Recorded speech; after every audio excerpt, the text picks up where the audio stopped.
Morning, folks. In our study of the Ten Commandments, we come to probably what, in some senses, is one of the least controversial of the commandments, the sixth commandment. In our Bibles, the King James translation, for example, is "You shall not kill." And given that this speaks about taking the life of another person, I would suggest that probably all of us would, at least superficially, say that we are not guilty of breaking this commandment. Probably all of you who are listening to this daily devotional this morning have never actually killed another human being. And in many senses, it might only be an academic exercise to listen to what the Bible says in this respect.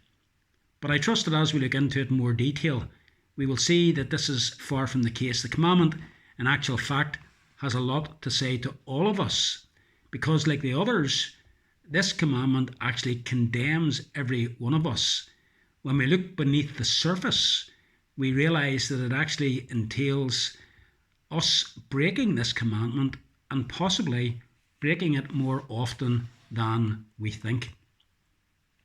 What does the sixth commandment actually mean? Well, the Old Testament, as you know, was for the most part written in Hebrew, and because God chose to communicate to us in a language other than our own mother tongue, it's important for us to have the original words actually translated accurately. And that's especially so in relation to this particular commandment. For example, the popular King James Version translation of this commandment, "Thou shalt not kill." Now, the problem with that translation is that it could be interpreted as meaning, and many people have understood it as meaning, that all killing is wrong. And that being the case, they would argue that as Christians, we should not be involved in armies, we should not take up arms in war, and to do so is to break the sixth commandment.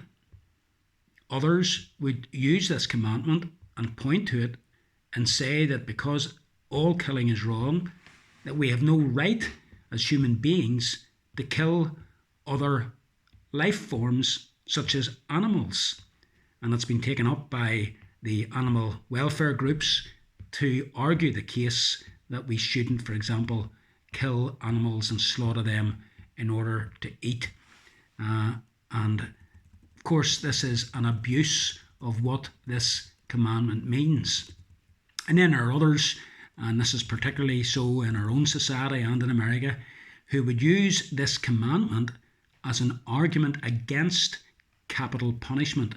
They would say the Bible says we are not to kill. Capital punishment involves taking the life, killing another human being. And that being the case, we should not have capital punishment today. The problem with all this, however, is that the English translation that we have in the King James Version is not as accurate as it could be. The English word kill is a general word.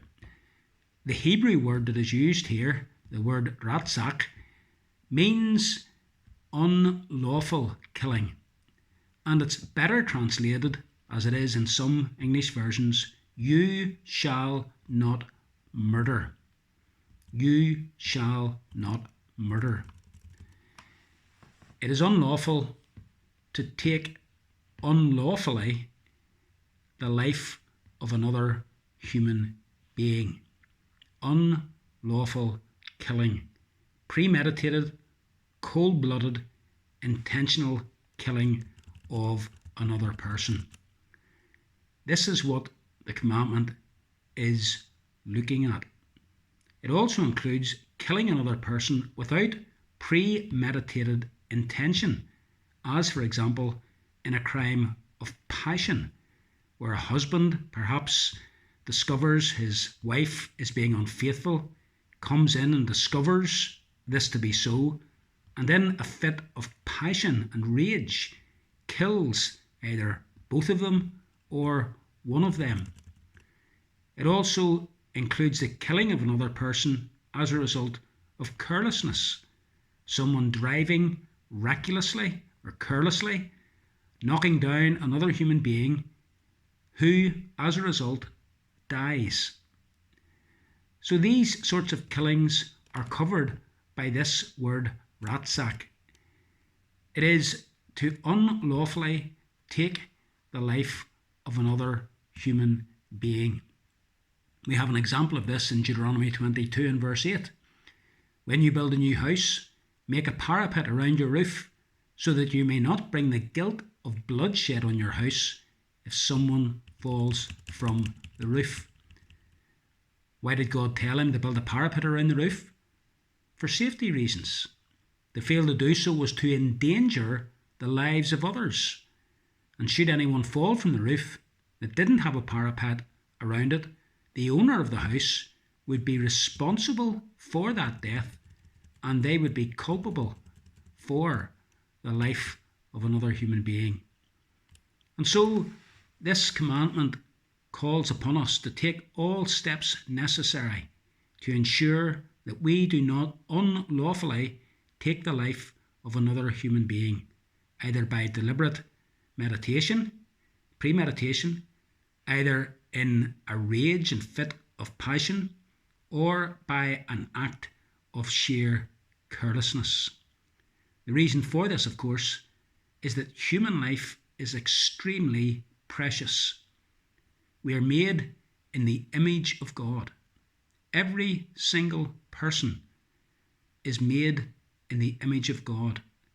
And that being the case, we are to respect and honour those lives, and under no circumstances are we to unlawfully take that life.